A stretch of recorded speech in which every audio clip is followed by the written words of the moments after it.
सालाना के मौके पर वज़ीर-ए-आज़म नरेंद्र मोदी ने एएनआई को पहला इंटरव्यू दिया। खुसूसी इंटरव्यू में वज़ीर-ए-आज़म नरेंद्र मोदी ने कई मौज़ूआत पर अपनी बात रखी। पीएम मोदी ने राम मंदिर की तामीर को लेकर कहा कि राम मंदिर पर ऑर्डिनेंस नहीं लाएंगे, राम मंदिर की तामीर आइन के ही मुताबिक होगी। वहीं मोदी ने मॉब लिंचिंग को लेकर भी इजहार ख्याल किया। उन्होंने कहा कि किसी भी तरह के तशद्दुद को बर्दाश्त नहीं किया जाएगा। जो वर्कर्स हैं, पार्टी हमेशा लीडर्स हो या वर्कर्स हो, एक इमोटिव इशू हो रहा है अयोध्या में राम टेम्पल का मसला। अब उसको लेकर जैसे आपने ट्रिपल तलाक में आप ऑर्डिनेंस ले आए, तो राम मंदिर को लेकर ऑर्डिनेंस लाना क्या इज इट अ प्रॉब्लम? नहीं ला सकते हैं? राम मंदिर अभी तक सिर्फ इमोटिव इशू ही क्यों बन के रह गया है? देखिए, ट्रिपल तलाक का ऑर्डिनेंस सुप्रीम कोर्ट के जजमेंट आने के बाद लाया गया है। सुप्रीम कोर्ट के जजमेंट के पहले नहीं लाया गया है और सुप्रीम कोर्ट के जजमेंट के प्रकाश में लाया गया है। और इसलिए हमने, भारतीय जनता पार्टी ने अपने मैनिफेस्टो में भी कहा है कि संविधान की मर्यादाओं में हम इसका समाधान करेंगे। इस बात का कोई इनकार नहीं कर सकता है कि आज़ादी के 70 साल बाद सरकारों में बैठे हुए लोगों ने इस मसले को रोकने के लिए भरपूर प्रयास किया है। आज भी मामला सुप्रीम कोर्ट में है। एक प्रकार से पूर्णता के किनारे पर आकर के बैठा हुआ है। मैं कांग्रेस के साथियों से विशेष रूप से विनती करता हूं, देश की शांति, सुरक्षा, भाईचारे के लिए आग्रह करता हूं कि वे उनके अपने वकीलों को कोर्ट के अंदर इस मसले में रुकावट डालने वाले एजेंडा से बाहर निकालें, रुकावटें न करें। और सभी वकील मित्र जो भी कांग्रेस से जुड़े हुए हैं, जो इसको रोकने के लिए कोशिश कर रहे हैं, वो भी कोर्ट में जाकर के जल्दी से जल्दी न्यायिक प्रक्रिया पूरी हो, उसमें हम बल लगाएं। तो सिर्फ एक नेशनल कंसेंसस के द्वारा ही बन सकता है? मैं जो कहता हूं, कोर्ट के अंदर कांग्रेस के वकील जो अड़ंगे डालते हैं वो बंद हो, न्याय की प्रक्रिया को न्याय के तरीके से चलने दिया जाए, उसको राजनीति के तराजू से न तोला जाए और मामला न्यायपालिका में है उसको पूर्ण किया जाए। न्यायपालिका से आने के बाद सरकार की जिम्मेवारी जहां शुरू होती है, हम पूरी तरह प्रयास करने के लिए तैयार हैं। सर, आपने नेशनल सिक्योरिटी, सुरक्षा के मामले में बात की, तो उसमें काउस को लेकर, गाय को लेकर जो लिंचिंग हो रही है, कांग्रेस पार्टी और बुद्धिजीवी और यहाँ तक कर कि अब नसीरुद्दीन शाह खुद कह रहे हैं कि मुसलमान जो है वो अपने आप को महफूज नहीं समझता हिंदुस्तान में। और अब इमरान खान कह रहे हैं कि वो भारत के प्रधानमंत्री को सिखाएंगे कि माइनॉरिटी से कैसे सलूक किया जाता है। तो आपका स्लोगन था सबका साथ सबका विकास। तो अब आप बताइए कि ये इनसिक्योरिटी मुसलमानों में क्यों है और इसके लिए आप एक एम्पैथी क्यों नहीं आ रही बीजेपी के लीडर से? पहली बात है कि ऐसी कोई भी घटना सभ्य समाज को शोभा नहीं देती है। ऐसी घटनाओं के पक्ष में कभी भी आवाज उठनी नहीं चाहिए। ये गलत है, सरासर निंदनीय है। दूसरी बात है, क्या ये 2014 के बाद शुरू हुआ है? तो ये समाज के अंदर आई हुई एक कमी का भी परिणाम है। इस स्थिति को सुधारने के लिए हम सब ने मिलकर के प्रयास करना चाहिए। और उस सरकार में वो होता था, उस चर्चा को बढ़ाने के पक्ष में नहीं हूं। एक भी घटना हो गलत है, ये मेरा स्पष्ट मत है। दूसरी बात है कि महात्मा गांधी जो कह रहे थे, आचार्य विनोबा जी भावे कह रहे थे, भारत के संविधान में जो भावनाओं को प्रकट किया गया है उसका भी आदर करना हम सबकी जिम्मेवारी है। देश बुलंदशहर तशद्दुद मामले में एक और मुलजिम को एसआईटी ने गिरफ्तार किया है। इंस्पेक्टर सुबोध कुमार कत्ल मामले में प्रशांत नट के बाद कलवा को पुलिस ने गिरफ्तार किया है। तशद्दुद वाले दिन कलवा ने सुबोध सिंह को कुल्हाड़ी से हमला करके जख्मी कर दिया था। मामले में पुलिस अब तक 29 अफराद को गिरफ्तार कर चुकी है। 3 दिसंबर को स्याना में हुई घटना के क्रम में कलवा और राजीव नाम की एक अपराधी की गिरफ्तारी की गई है, जिसकी गिरफ्तारी सैदपुर मोड़ से की गई है। उससे विस्तृत पूछताछ की जा रही है और पूछताछ में ये फैक्ट प्रकाश में आया है कि इसी ने कुल्हाड़ी से इंस्पेक्टर सुबोध कुमार सिंह पे वार किया था और उसके बाद ये सब घटना घटित हुई थी। तो एक प्रमुख अपराधी था जिसकी गिरफ्तारी की गई। सेक्स स्कैंडल में फंसे बेंगलुरु के मुतनाज़ा स्वामी नित्यानंद को लेकर प्रयागराज कुंभ मेले में तनाज़ा खड़ा हो गया है। कुंभ मेला इंतजामिया ने जहां संगीन मुकदमा दर्ज होने की बुनियाद पर नित्यानंद को ब्लैकलिस्ट करते हुए उन्हें सहूलतें देने से साफ इनकार कर दिया है, वहीं उनके अखाड़े महानौरानी और अखाड़ा परिषद ने सरकारी अमले के इस फरमान पर सवाल उठाते हुए नाराजगी जाहिर की है। इंतजामिया के इस फैसले के बाद अखाड़ा परिषद इस बात को लेकर पसोपेश में है कि ब्लैकलिस्ट किए जाने के बाद नित्यानंद को कुंभ मेले में मदऊ किया जाए या नहीं। मेला प्रशासन के समक्ष कुछ तथ्य संज्ञान में आए थे, उसके आधार पर कुछ हीनियस क्राइम और ऐसे आपराधिक मुकदमे जिन लोगों के खिलाफ दर्ज हैं, जिन संस्थाओं के खिलाफ, जिन व्यक्तियों के खिलाफ, उन पर ये विचार ये बना कि इस वर्ष उन्हें जो है आवंटित न किया जाए। देखिए, मेला प्रशासन ने किस अधिकार से रोक लगाई हमें जानकारी नहीं है। नित्यानंद महानिर्माणी के महामंडलेश्वर हैं, सन्यासी हैं। अखाड़ा परिषद ने कभी उनको बाहर नहीं किया है, न उनको फर्जी बनाया है। विशुद्ध रूप से, शुद्ध रूप से वो सन्यासी हैं।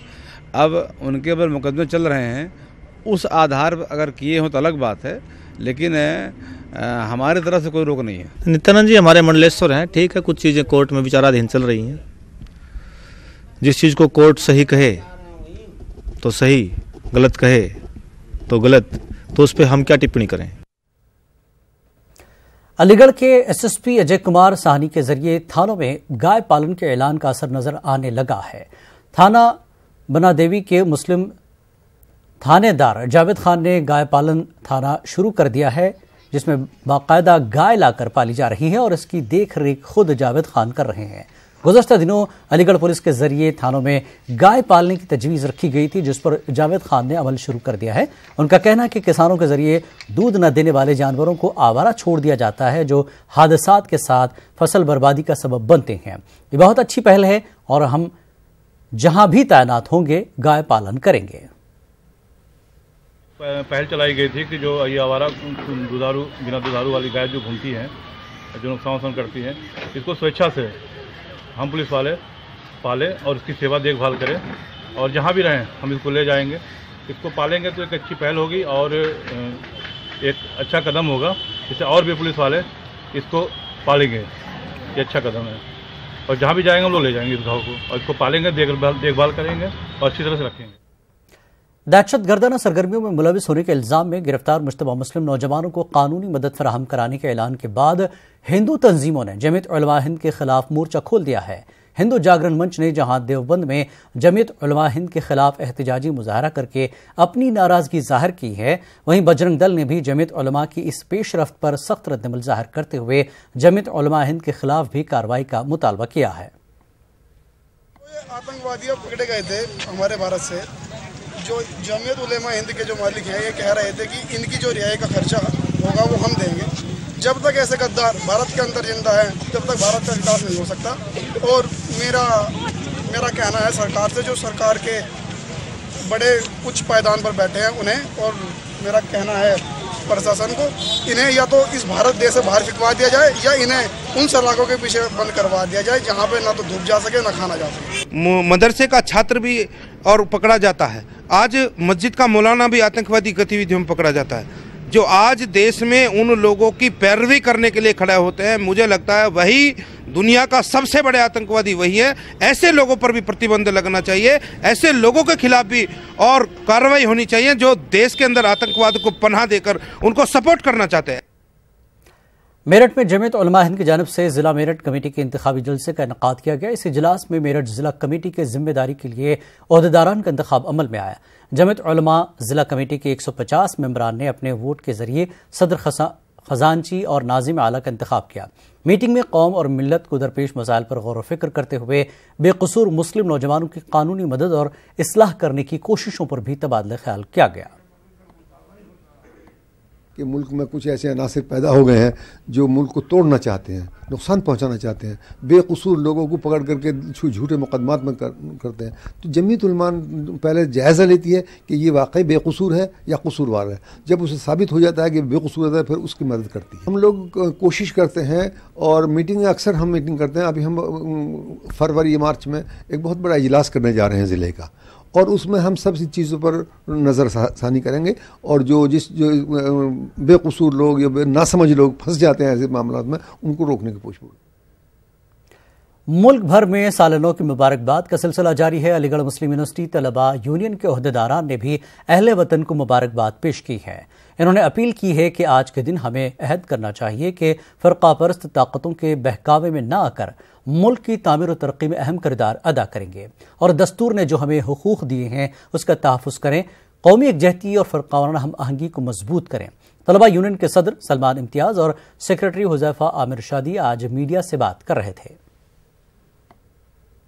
पहले मैं सारे ही अवाम को नए वर्ष की मुबारकबाद देना चाहूँगा और साथ ही साथ एक मैसेज और देना चाहूँगा जो बहुत इम्पोर्टेंट है।